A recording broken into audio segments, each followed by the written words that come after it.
A little bit about 1 Million Cups for those of you who are new. We are a nonprofit supported by the Kauffman Foundation, and more than 8,000 entrepreneurs have now shared their story on this stage or stages across 180 other cities where we now have chapters. We also have a smartphone app which is free to download in the App Store or Google Play Store, and it's pretty cool. It lets you give feedback to the presenters, give feedback to me, give feedback to our team. And it's a really good way to connect with the other attendees here and just kind of stay in the loop with which 2 startups are presenting each week. And yeah, it's pretty cool. Okay, so today we have 2 startups, as we always do. The order is going to be switched from what you see on the slides here. We're first going to have Jeremy Gaston with UBALLN, and then we're going to have Yvette Leslie with the Smarter Hook. So stay tuned. I want to give a shout out first to our sponsors. Thank you to Michael K. Bruner. Where is he at? Where is he hiding? Always behind the camera. There he is, over there. So he handles all of our photography and video services. Thank you to Capital Factory and the DEC, the Dallas Entrepreneur Center, for providing us with the venue. And thank you again to Brazen for being our coffee sponsor this month. You'll hear a little bit more about Brazen at the halfway point. They'll come up and talk about their organization. So, without further ado, we'd like everybody to please stand up from your chairs and give a round of applause as we welcome Jeremy to the stage.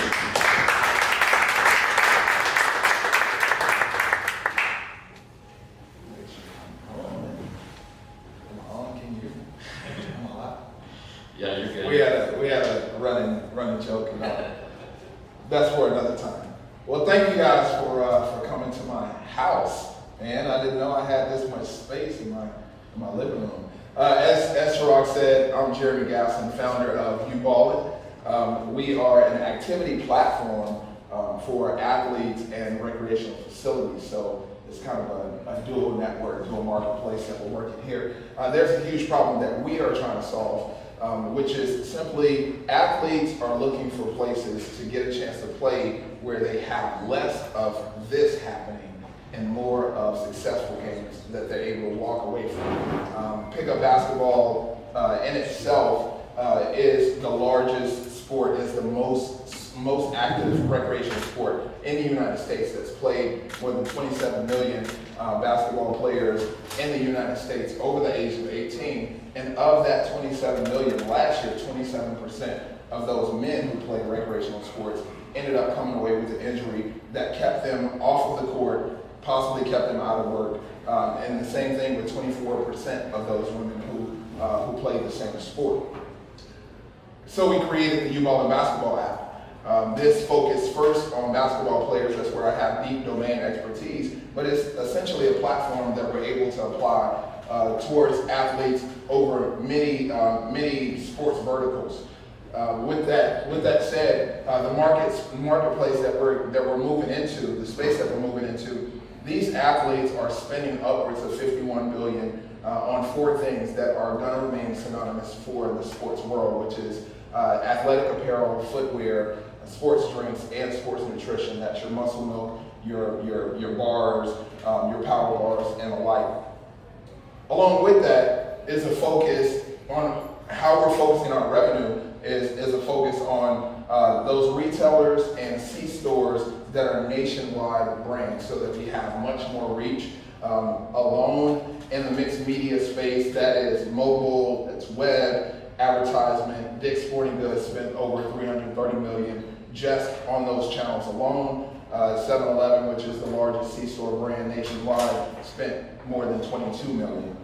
So that's where we're moving with the revenue that we'll be bringing in from our consumer app. How we expect to get there is a bit of an art and a science. So I have a product design background, and so while making this app, while designing this app, I designed in it a growth mechanism that allows for the athlete to be rewarded for the activities which they're already excited about doing.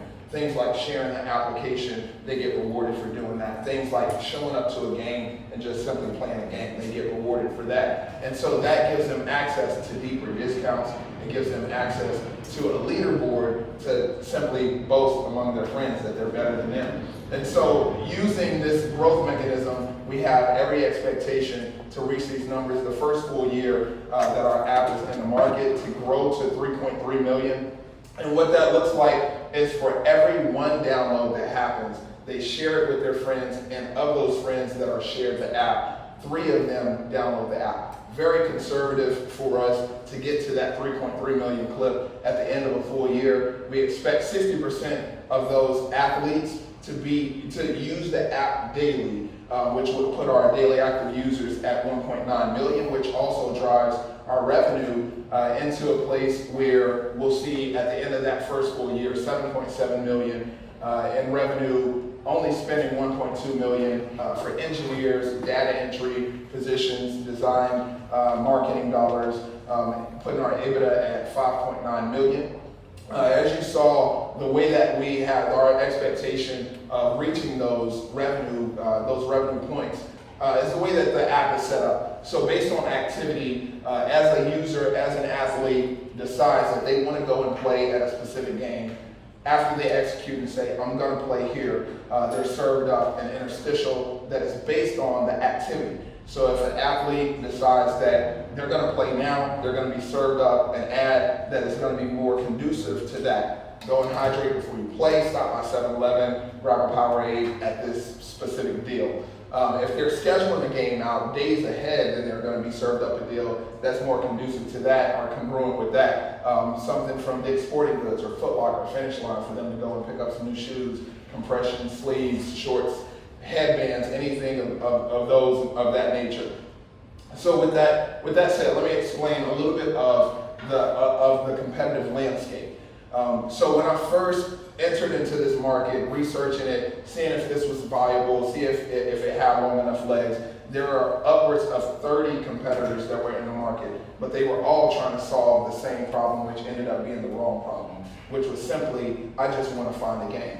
Well, anybody who gets a chance to play at a higher and higher level, at a higher clip, understands that the problem is not finding a game, it's finding the right game, the most competitive game and the safest game. I want to come out of this game, especially as a young professional, I want to come out of this game fully intact with my body parts so that I'm not limping the next time that I come in to work. So in the space, we have set aside with our technology a clear delineation, as you can see here. And finally, I'll skip over our team, our ask, what we're looking for. This is what we're looking for, but from you all, we just simply want to be able to connect to this network, get any warm introductions that you guys have available, as well as build relationships. Thank you. Thank you, Jeremy. Great presentation. The first question that we have, of course, is, you already said it a little bit, but again, what can we as a community do for you? Yes, ma'am. If you know players in the space as far as investors who love investing in sports technology, we love some early investors who have great insights into even the partnership side. We have some inroads to 7-Eleven, but we're going to want more partnerships in that. Aside from that, just being a part of the founder community, connecting with more founders who we can walk down the road with. Does the app have the ability to coordinate games based on skill level? So if I'm a high-level player, maybe a college basketball player, I don't want to play with someone just, a junior high player. Exactly. So that's a really great question. That's the separator between us and our competitors. Is that our competitors do it based on skill level, which is subjective. We do it based on experience level. So what you're talking about is level of experience. So you've been coached on a collegiate level, you've been coached semi-professionally. You want to find other players that have been coached at that level because it makes it an easier game, makes it a faster game, makes it a safer game. So to answer your question, yes. How do you combat, for the most part, when you find a game or time to play, people are going to come back. on a regular basis. Mhm. So once I find that game, how do you come back and say, okay, I don't need this anymore, these stupid ads coming up on my phone. Get rid of that, because I know they're running at so-and-so time, so I don't need this anymore. Right, so the complexity of the game is always shifting. Even though activity is consistent at a location, what the experience level of that game is always going to change. So with the way that we design the application, you can see that there is always a composition, a moving composition of a game. As you see here, there is a level of play that's made up of the people that are there. So even though you may have a group that show up there consistently, you have new people that are always onboarding that can really change the complexity of that game and the safety of that game. So that's what we're banking on, is that even though you have recurrency, you also have a change of the makeup. That's a slow shift. It doesn't happen overnight. It doesn't happen overnight, but it can happen on a weekly basis. Let's say 6 months. I haven't used this in 6 months, so I think we're looking at that. So this is the stickiness of it, because you make a really good point. In this is a network. So you connect with friends, you connect with people who are playing basketball, but you're given a top 5. So your top 5, these are the people that you're going to get notifications when they hit a court. Even if it's not the court that you normally play at, you're going to be notified when your buddy is playing at a different court, because he's one of the ones that you love playing basketball with. So even with your own personal inactivity, our goal is to get people more active. So if you only play on Friday, we're expecting your friends to coach you to play on Tuesday or to play on Saturday. And that's really the stickiness of getting people to come back into the app. And you have a lot of good projections, but do you have like a beta test going or anything to kind of see how people will actually use it? Absolutely. So our first beta was a year ago. So we built it as a web application. We got some really great feedback from it. It was horrible. Reed Hoffman talked about being embarrassed about your first one, and I was definitely embarrassed. We came back. Now we're in private beta. We have a group of semi-professionals that are scheduling games on a regular basis, seeing how they operate whenever they just show up, because we use geo-automated check-in, and making sure that all the technology is working, so that when we go live, we have our go-to-market strategy that's going to onboard 1,000 players, 1,000 users on day one, which will kickstart and jumpstart the growth that we were projecting. Hi.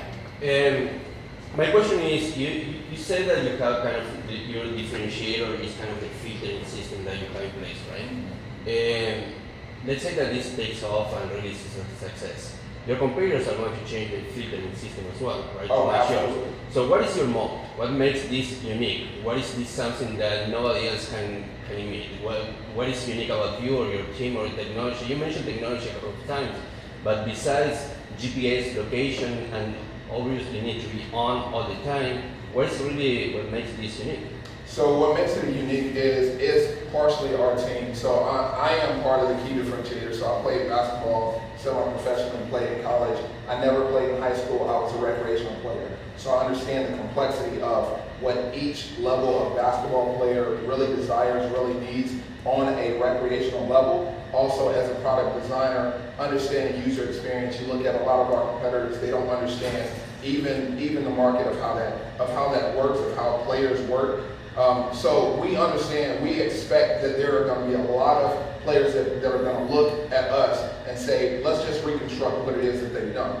But essentially what we're doing is, because of being best to market, we give ourselves the possibility of creating a data pipeline, a proprietary data pipeline that gives us longer legs. We already have 10 products in our product roadmap. So they'll see what it is that we've done, but have no idea what it is that we're doing. So what I haven't talked about is our enterprise software that connects with the facilities, which gives us a way to port in all that data that we're pulling in from these players and give these facilities access to communicate directly inside the app, not having to sell any of the data and things of that nature, and it gives us more of a stable foundation to have a SaaS product as well as a consumer app that we're getting ad revenue off of.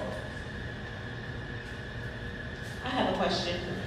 So I read an article where it was about FOMO, or fear of missing out, and millennials were using Cash App to pay their friends back when they went to restaurants or ate out, had lunch or whatever.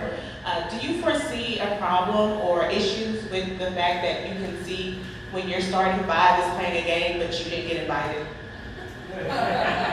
So there is no transparency on that level. Only if you are connected, only if you have selected of your friends, your 5. So it's similar to, if y'all remember RIP, MySpace, and how they had your top 5 or your top 10 friends. Well, that was a little bit more visible. Whereas inside of this app, you're simply putting them in a group. So you're putting 5 players inside of a group. So the only thing that they know is that when you show up to a destination, you'll get a notification as you're in the parking lot that says, hey, I see you're at 24 Hour Fitness in Frisco today, UBALLN. And so you swipe, you go in, and you hit join game. So at the point that you hit join game, your friend is then notified and says, hey, your friend Jeremy is playing at 24 Hour Fitness Frisco, come get dunked on.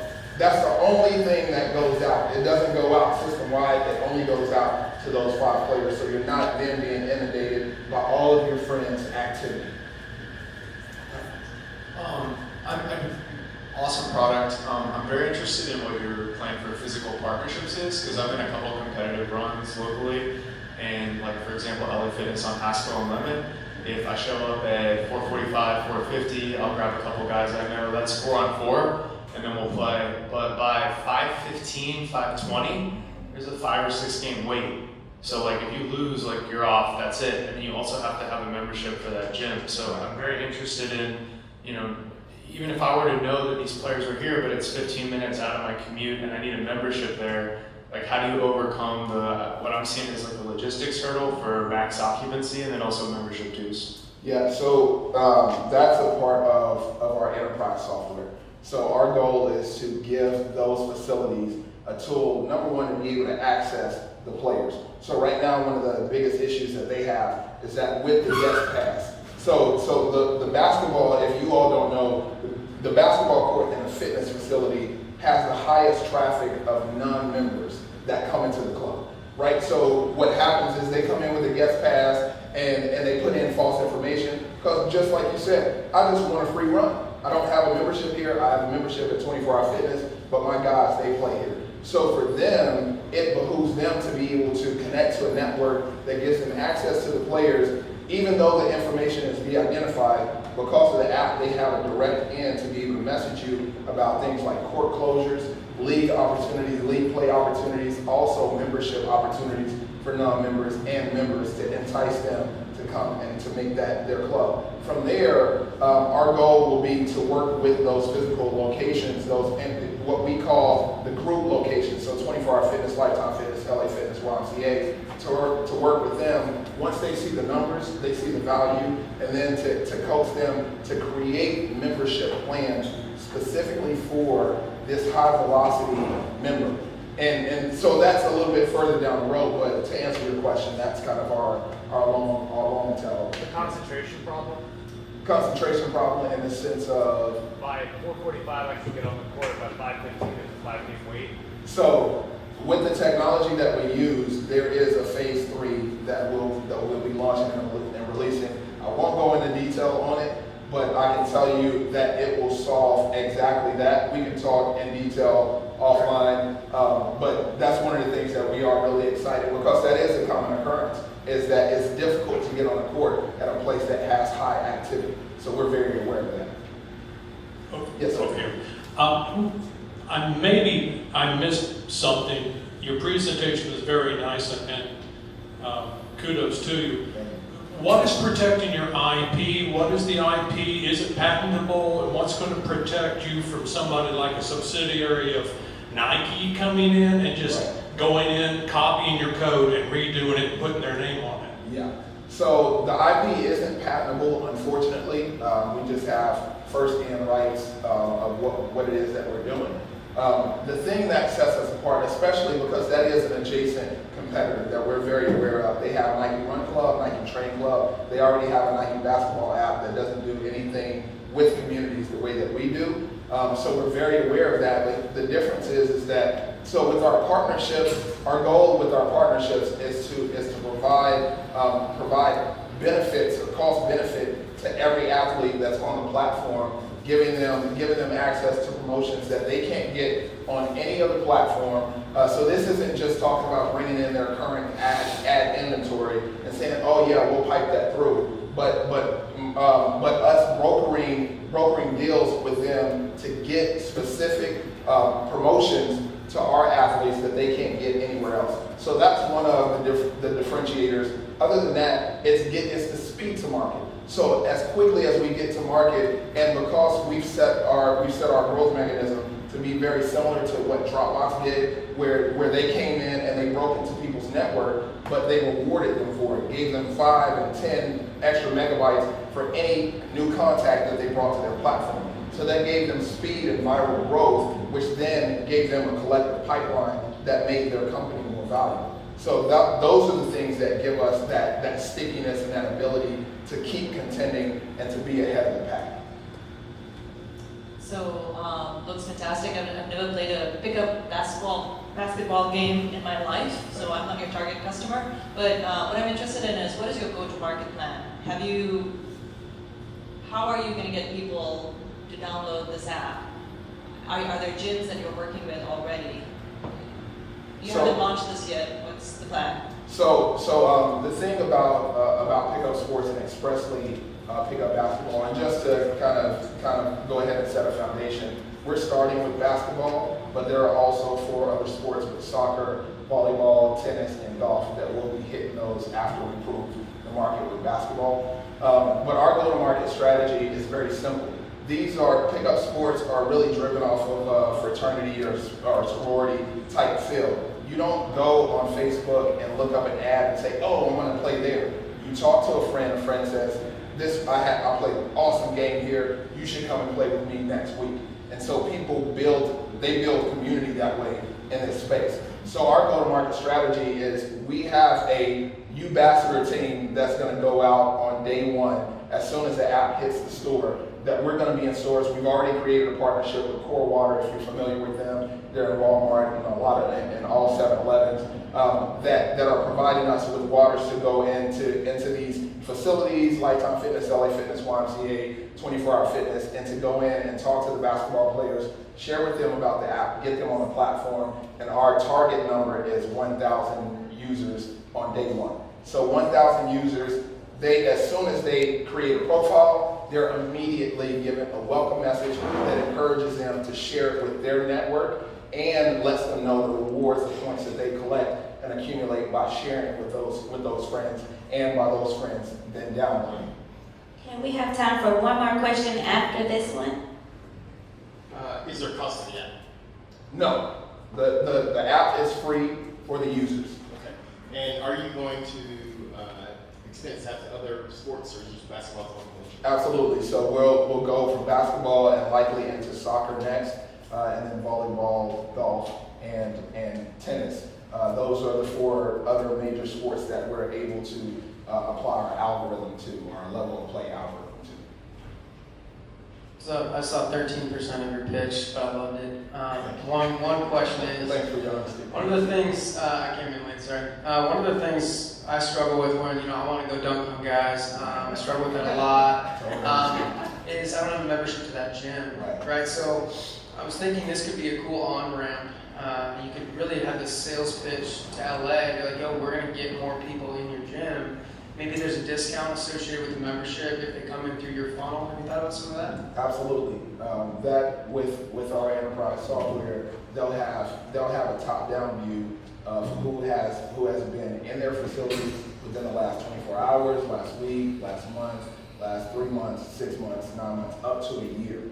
So they'll be accruing a database, and they'll be able to take a CSV file of their members and be reported into our system and see a delineation between non-members and members, and be able to give a specific message and communication into each athlete's app of a non-member to be able to entice them. However it is that they want to do that. If they want to go and create a different type of membership, they'll be able to do that and plug that in. All right, let's give it up for Jeremy.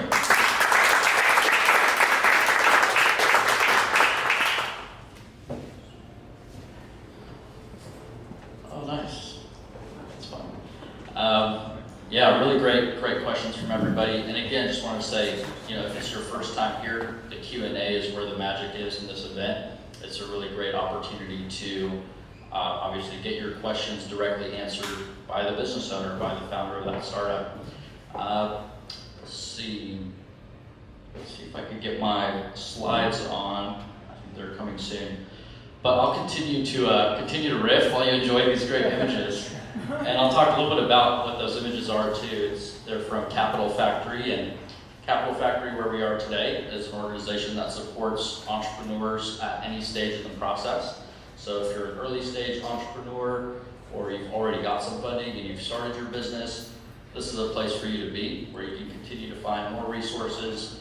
They'll help you find your first customers, find your mentors, and find investors. So it's a really great place for all of you to be. And yes, thank you. Our slides back up. So if we do have somebody from Brazen who'd like to come up and speak, I don't know if we have Jasmine here today. I thought I saw her. Is she not here? Okay. Well, I'll talk a little bit about Brazen. It's actually a kind of global organization, and the local leader for the Dallas chapter, her name is Jasmine Brand. So you'll definitely want to look her up, whether you're a female founder or you know a female founder who's looking to get support and resources starting up a business. They have mentorship, they have programs, they have workshops, and they also host their own networking events pretty much all across the Metroplex. So I think, last time I mentioned this too, but it's so cool, even at 1 million cups, we're starting to see way more female founders applying to present at this event.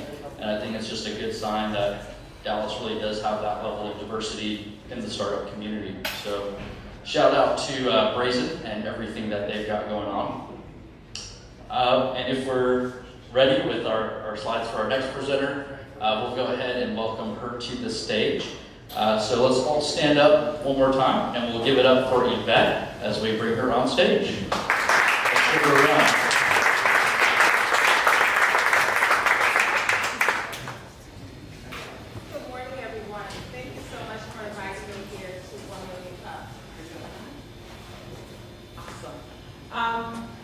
I'm that person who actually, wow, that's loud.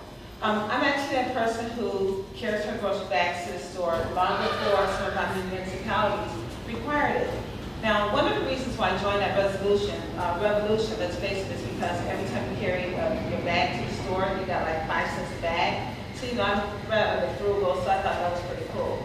However, it got really frustrating because you take your bags to the store, you put them in the grocery cart, you get to the cashier, then you're doing this mad dash trying to get your bags out of your cart to get to the cashier before she starts to ring you up.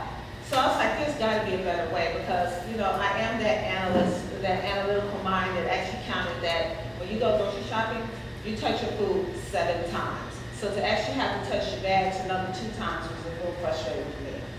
So I decided to go online to look for something that could just hold my bags on the grocery cart.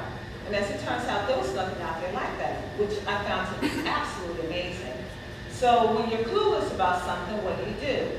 You go online and you do it yourself. I'm just going to do it myself. And as you guys have probably figured out, that really is my personality. So at the time, I created this product called the Grocery Cart Hook because it was for my grocery cart. Makes sense? Good to me. Well, what ended up happening is, in doing multiple trade shows, it turned out that people found 19 other ways to use this grocery cart hook. So in talking to ladies who went, well, I really don't carry my nylon bags to the store, but it'll be great for my purse. I'm like, okay, I have purses and didn't think about that, right?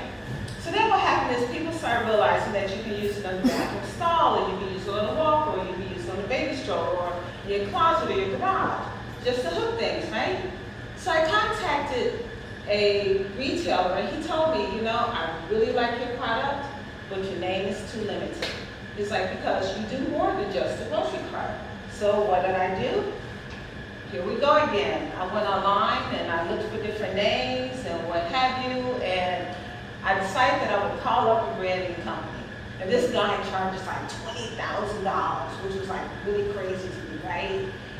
But he gave me 15 minutes of his time, and he helped me with the Smarter Hook. So my name went from the grocery cart hook to the Smarter Hook. And oh, by the 15 minutes, he did it for me for free. Yes. So the grocery cart hook then became the Smarter Hook because of all the applications that it has. So who knew? Now mind you, when I say accounting, when I initially did this, wrote up this presentation in March, it was at 48. Now I'm at 51 ways that people have found to use this one hook, which is pretty darn awesome, right? So here are some of the ways that people found to use it. Not only can you use it on the grocery cart, your walker, your stroller, your rollator, your scooter, on your luggage. I mean, it's really and truly a lifestyle hook. So that's one of the reasons why we came up with the tagline, "Hangs with your lifestyle." Because during my presentations, I usually tell people that you can use it if you do any kind of traveling, or it can be used on medical devices, it can be used as a shopper, or you can use it to organize, or you can use it if you do any kind of outside activities. I'm just amazed at the brilliance that people have come up with to use this hook. So I like to talk about my numbers because my numbers to me are really comical. When I started down this journey, I only made $500 that 1 year. And let's face it, I had a full-time job, and you know, when you stop and you think like, is anybody else gonna get this? And you kind of like cautiously step your toe in. The next year, all of a sudden I realized like, hey, people do like it, so I upped my ante a little bit. But then what has happened is, last year I quit my job. Now, that in and of itself is a scary proposition. So what happens sometimes when you quit your job is you say, I'm going to start my own business, right? But then your business really is like a hobby because also you have all this extra free time. So I had my wake-up call in September last year, which I have to say it has been 20 years or more since I had this experience. I had a negative balance in my checking account. And I realized, you know what? You don't have a business, you have a hobby. And unless you start working this business, you're gonna go broke. So that's why my numbers jumped like they did the first quarter of 2017 into 2018. So the first quarter of 2018, I literally did all that I did in 2017. And as of right now, year to date, I'm actually at $51,000, and I'm actually slated to hit 75 to 100 by the end of this year. So needless to say, I have really and truly upped my ante. So I have probably like sped through this far faster than I probably should have. And so I thank you guys for your time. And if you guys have any questions, come at me with them.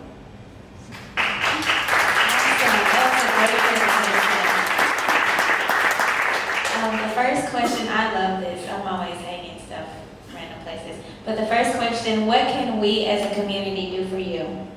Wow, okay, so one of the things that I have come to realize is that I need help with marketing. Right now, I am the CEO, the president, the marketing director, the shipping and handling, the secretary, the accountant, although I just found one, and everything else in between. But one thing I have realized is that I want to hit 250 next year. The only way that's going to happen is through marketing. And so I do need some help with marketing.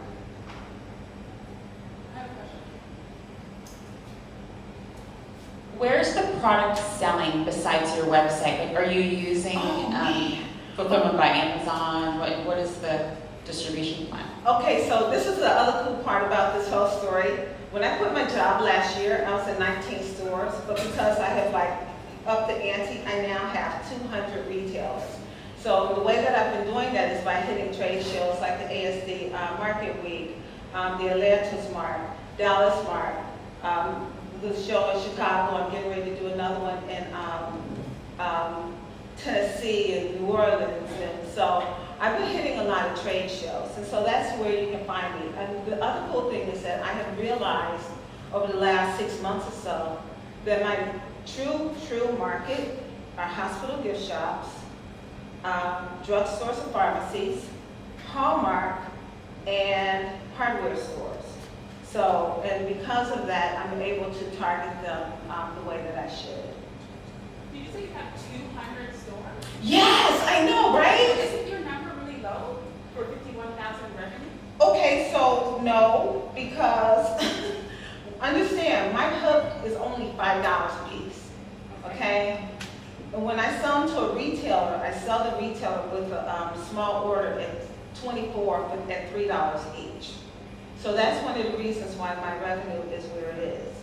However, although it does appear low, what's really cool about what's happening now is I'm starting to get the reorders.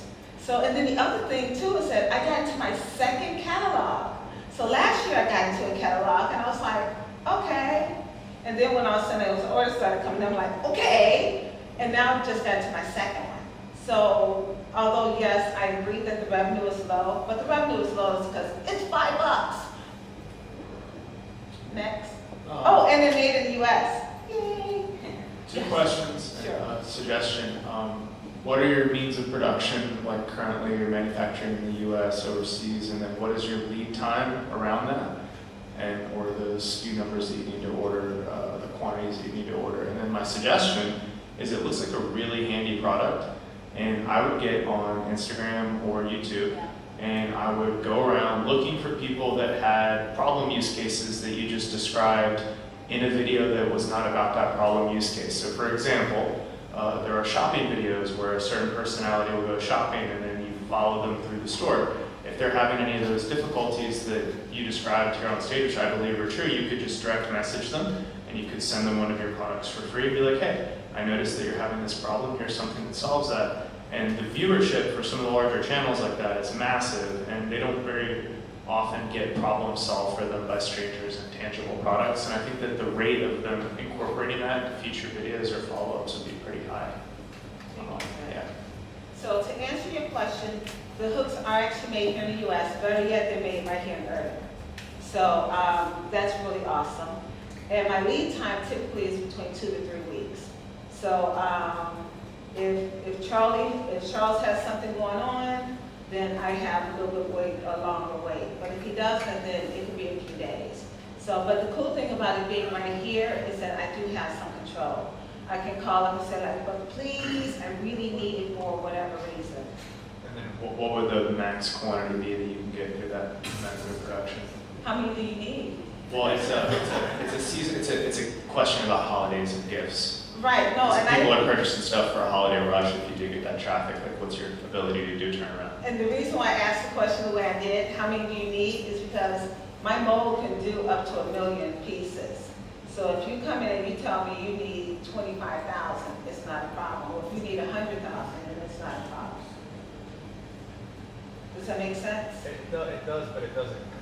It does, but the guy that you have in Irving, right? Like, does he have a limiting factor on time? Does he have a limiting factor? Could he produce 1 million units? Do you have the capacity? He could. If I told him I need you to run these and not stop, he's willing to run them and not stop. Do you have projections on that, like the time around that? Because the thing that I would be worried about is if you did the thing that I just suggested, like with the Instagram and YouTube influencers, and actually hit a couple, especially in a season around holidays, and you suddenly had 30, 40, 50,000 orders and couldn't fulfill them by Christmas, for example, right? And you're going to get one chance at a first impression, and that would leave a really bad taste. So even if you have a normally scaling business, like these would be things that I would have at least projections for. And even if you love the guy in Irving, maybe have a few other fulfillment centers lined up that could also handle it.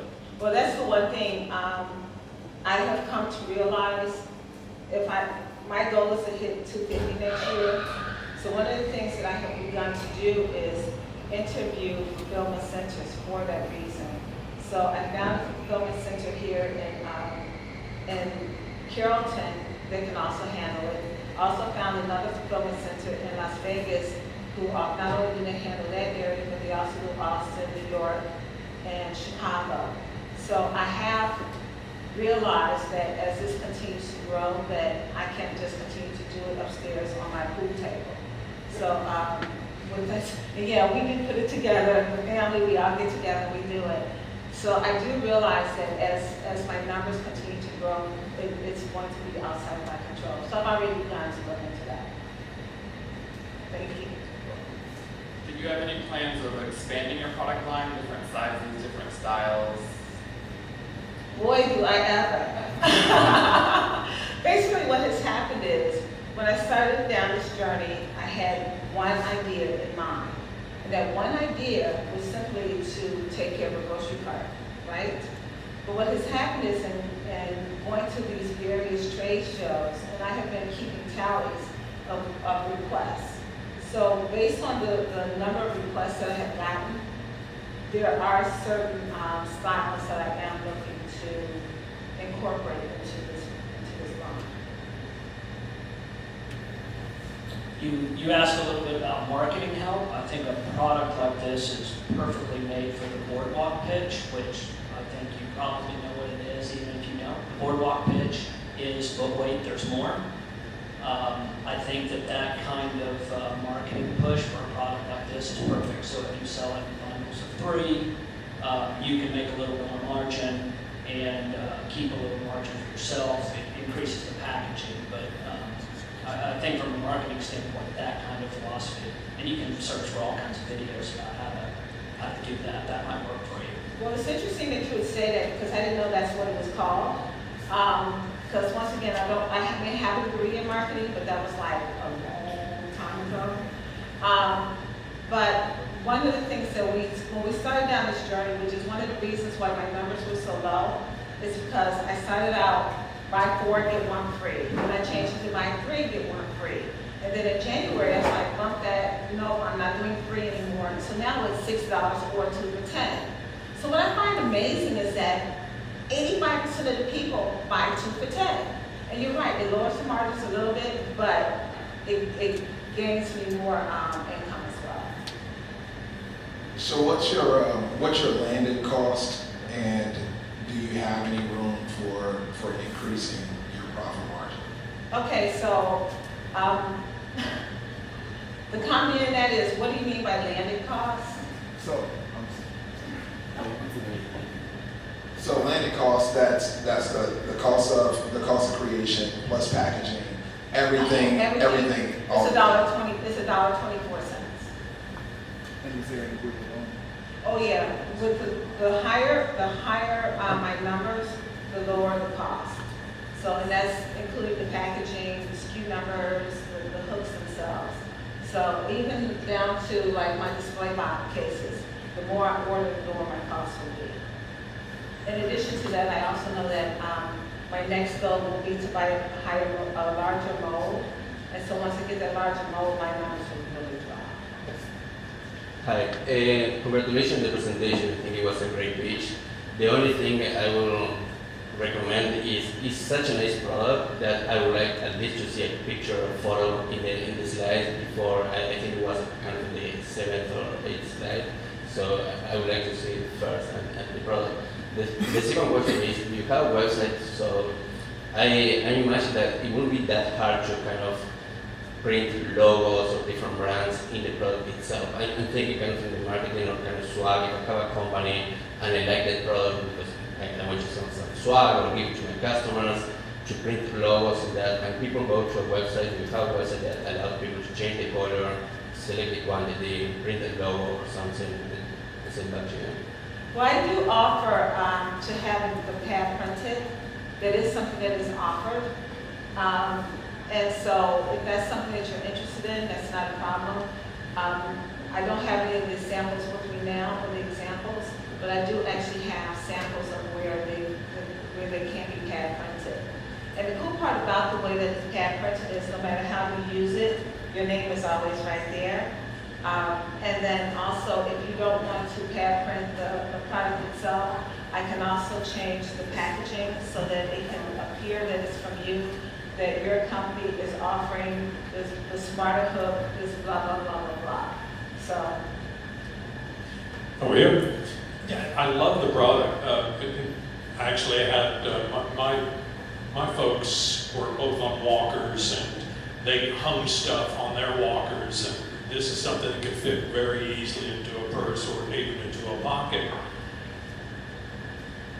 You said you had many other ideas of how to use this besides what you were just showing. I went to your website and saw that it has a 14-pound stress point on it for a maximum capacity. What making it out of aluminum or titanium so that you can express it then into the sports market for somebody to do pull-ups on? Just as a thought. I have to admit that I've not thought about the, yes, please. I have to admit that I have heard about the metal. Although to use it that way, I'm not sure. Yeah, that's it. To use it the way that you described, see, that's why it's called the smarter hook, because it's far smarter than we are. So you just came up with an application that I didn't even think about. 10%. Okay, it can be 10% after everything that I've already spent. How about that?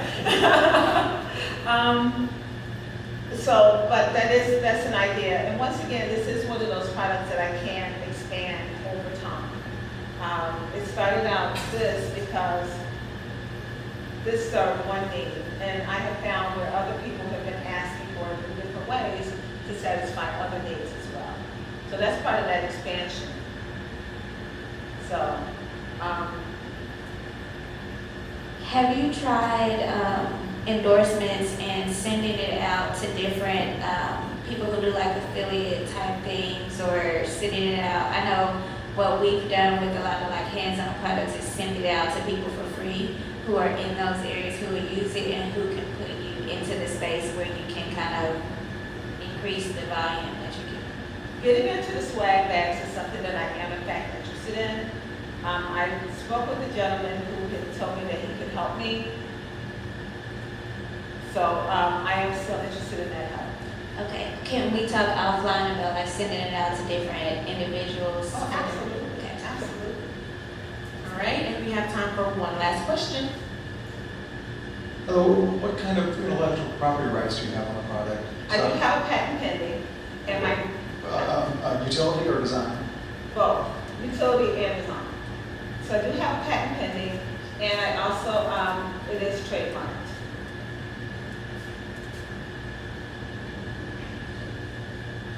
All right, let's give it up for Yvette. Thank you.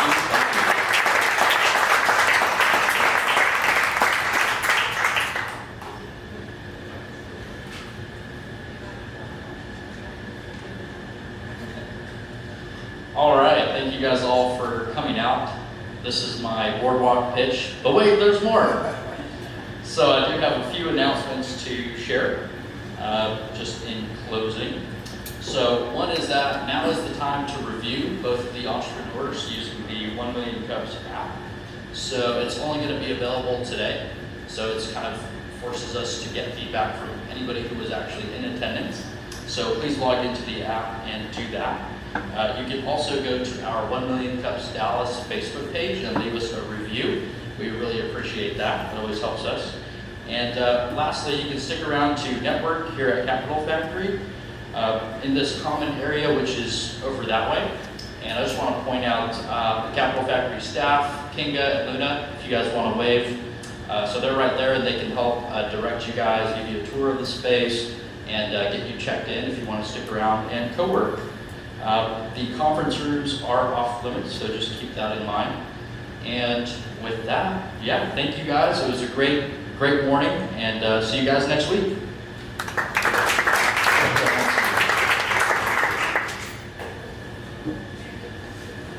And DJ, if you want to bring the music back, go for it. Thank you.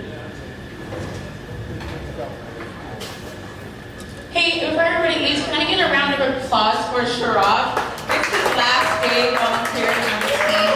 Thank you so much, Sharaf. We still hope you'll come around and be part of the community and help us out from time to time. If you guys want to stick around and talk to the presenters, this is a good time to have that one-on-one dialogue. Thanks.